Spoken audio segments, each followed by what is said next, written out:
The Democracy Now!, democracynow.org, The War and Peace Report. I'm Amy Goodman with Juan Gonzalez. Well, immigrants and their allies held protests in more than a dozen cities Thursday to mark what they called a National Day to Fight for Families. They want President Obama to take executive action to stem his record level of deportations. About 145 people were arrested in front of the White House after they laid red carnations over photos of deported loved ones. Among those who marched in support were Jonathan Perez and Jesus Hernandez. I want Obama to stop deportations and come up with a good plan for everybody, not just for a few over here and a few over there. No, take the reins and come up with a plan. Yes or no? He's the president, and if not, he should leave. I'm an immigrant, and I achieved the DACA, so I can manage to work legally now, but I'm the only one in my family, and it saddens me to know that I win over half of what my mom makes in 2 weeks. So I want her to have the opportunity to make as much money as I do, no matter what kind of work she's doing. So, you know, I feel like I need to be out here in support of everyone because I want everyone to have equal rights. Also on Thursday, President Obama called on Congress yet again to help address immigration reform. But he suggested that he would take executive action if it is the only way to address the situation. I've been very clear about the fact that our immigration system is broken and needs to be fixed. And my preference continues to be that Congress act. I don't think anybody thinks that Congress is going to act in the short term, but hope springs eternal that after the midterm elections they may act. The good news is we've started to make some progress. I mean, what we've seen so far is that throughout the summer, the number of apprehensions have been decreasing. Maybe that's counterintuitive, but that's a good thing because that means that fewer folks are coming across. Executive steps President Obama could take include deferring deportation for millions of undocumented immigrants, as well as providing new green cards for high-tech workers and for relatives of U.S. citizens and permanent residents. Well, for more, we're joined by Congressmember Luis Gutiérrez, Democrat of Illinois. He's in Chicago, where this week he met with immigration advocates to prepare for a possible announcement from the White House. Congressmember Gutiérrez chairs the Immigration Task Force of the Congressional Hispanic Caucus. Congressman, welcome back to Democracy Now! What do you think has to happen right now? 145 people at least were arrested yesterday in Washington. Well, look, yesterday was a National Day of Action, and they're responding because each and every day that we wait, another 1,000 people are deported. Every week, dozens of Americans' children are left orphaned because they lose a mom or a dad. I mean, our broken immigration system has an impact on the immigrant community each and every day. And that's why I'm heartened to hear that the president said, look, for 3 months, April, May, June, I went down to the House floor and gave speech after speech, alerting the Republican majority that if we did not act by the 4th of July, the president would. And indeed, the president said the last week of June that he was going to act. Why? Because Speaker Boehner called him up and said, we're not going to do anything. That's after the Republican majority said that they had a set of principles, said that they were ready to work, said that they were ready to move forward.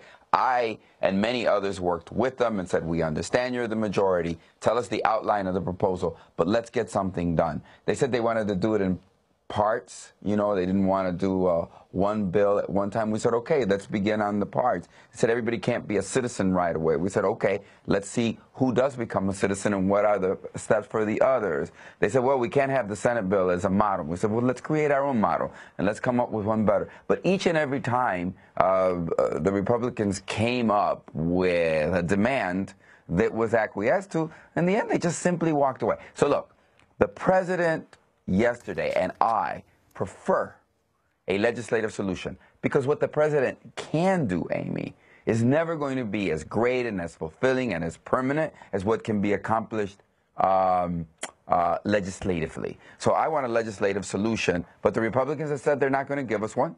So then the president needs to act and use his executive authority to act. And Luis Gutiérrez, what do you make of the threats by some Republican leaders in the House and the Senate that if the president does act and they believe he'd be acting unconstitutionally, that they're prepared to essentially shut down the government by holding up approval of the budget that Congress must pass before the beginning of October? Well, look, Juan, first of all, I believe the president is going to act in the next 30 days. That's my hope. What would stop him from acting? Well, probably because there's some Democrats that are in some contested senatorial races, Pryor in Arkansas and others, that don't want him to act until after the election. But I hope Democrats say, you know, we have principles, we have values, and we'll put those principles and good public policy ahead of politics. Because one of the problems Democrats have had in the past is we're for the immigrants, but we don't want to expend too much political capital in defending them or lose too many legislative seats, and certainly not our majority. So I would hope he would put good public policy ahead of politics. Having said that, look, the Republicans, let's say Obama does it, Juan, and he says it it would take 3 to 4 months from the moment he makes, right, the decision, to the time that it can be implemented. Because you've got regulations to put in place, paperwork, you've got administration to put in place for millions of people to be able to apply to the American government so they'd be freed from deportation and given a work permit for a couple of years. Now, having said that, I think what we need to understand then is the Republicans can always come back to the table, which is one of the things that the president said yesterday. He said, you know, hope is eternal, spring is eternal. Maybe they'll come back in the lame duck session and we can talk again. So they can always come back. But Republicans have to stop saying, we won't do anything. There is a crisis in the immigrant community. It is a damaging, hurtful, and many times leads to deaths in our community. And so you know what? If you don't want to act and there's a crisis, we have a responsibility to use the powers that we do have at the legislative branch to help people. What can Obama do? Look, he can't do what the Senate bill would do. But what he can do is say, I want to prioritize deportations in a way that is meaningful to our national security and that respects the bonds of families and the immigrant community that have been devastated because of our broken immigration system. Let's say, Juan, he said, you know what? Anybody that's been in the United States, and I'm not proposing, but let's just say he said this, everybody who's been in the United States for 10 years or more, working, has roots in the community, maybe they're married, has American citizen children, and has been married, and you know, is ready to come forward and sign up and acknowledge who they are with the federal government, go through a rigorous background check to make sure they have no criminal background whatsoever, and they've been here 10 years. You know how many people that would be? Over 6 million people. That's what I think the American public is going to come to understand, is that there are millions of people that have been here in the United States for over a decade and have no relief, and the Republicans will not come to the table to sensibly bring a solution. Marco Rubio, he voted for the Comprehensive Immigration Reform Bill. So it's like the president is doing what he voted for, just not in the expansive manner that he did. The other thing that I think has to be clear, look, we also have to understand that maybe the president can do, I believe the president can do millions. I think he can do 5 to 6 million. And I think he can articulate a very clear legal framework for doing it. And, you know, if the Republicans, each and every time the president wants to take an action, they're going to shut down the government. In the end, they're going to be shut out of government if that is the only position that they have. If the president does something unconstitutional or illegal, they should use the courts.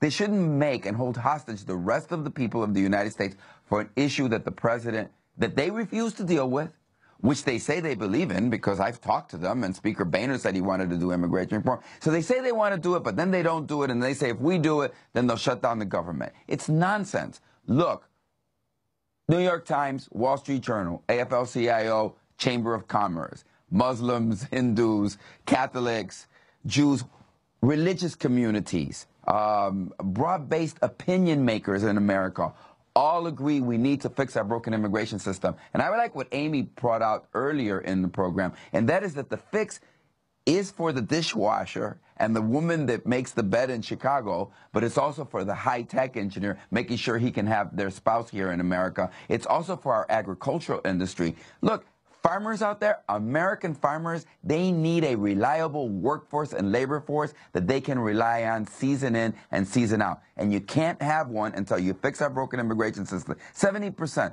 of all agriculture workers, those are the people that pick our fruit, pick our vegetable, sweat and toil, do backbreaking work in the fields across America are undocumented. Shouldn't they be given an opportunity? So I think if the president comes forward and says, because he's got to pick a date, right? He can't just say everybody that's in the United States. I hope he picks the date of the Senate, right? So he goes back 3 years. With DACA, he said that the immigrant youth had to be here by 2007. And this was 2012. He said he went back 5 years. He said only immigrant youth that have been here 5 years or longer. He's going to have to pick a date. I don't know what date he picks. Whatever. But even if he goes to 10 years, Juan, it's 6.3 million people. That's a lot of people. So if the Republicans want to not do anything, they have to remember that Obama's actions are going to be actions that are going to be well received throughout most of America. And what's your best guess on when he's going to make this announcement? Look, here's what he said. He said that he would make it by the end of the summer. And my hope is, notwithstanding what some Democrats have wanted him to do, and that's to wait after the November election, I hope he keeps his word and does it by the end of the summer. The protests that you showed earlier today were national protests.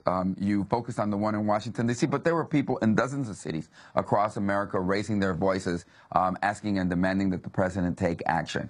Let me just say this to Democrats specifically, and that is, we have to be a party that has values and that has principles when it comes to our immigrant community.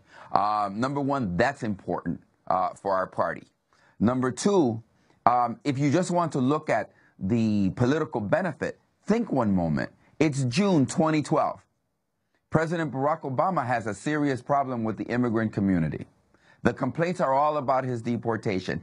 He signs DACA, right? It's an executive authority that he has through Homeland Security and says, I'm not going to deport any more youth. What happens immediately after that? The country embraced it, Juan. It embraced it to the point that at the convention, the Democratic convention, in prime time, you heard one undocumented youth after another speaking from the floor of the convention to the nation. And in November, the Democrats, in the presidential election in November of 2012, got 2 million more Latino votes than they did in 2008 and got an increased percentage number. So it's good public policy, and it certainly has been demonstrated in the past that it's good politics. I said, when I spoke to the president, I said, Mr. President, when you do this and you show that government can be a tool for justice and for fairness, you do this for the immigrant community, let me tell you what's going to happen. You're going to broaden the ranks of those who care about justice and broaden the ranks of those who care about raising the minimum wage, those who care about better labor standards, those who care about women's reproductive rights, those who care about our LGBT community.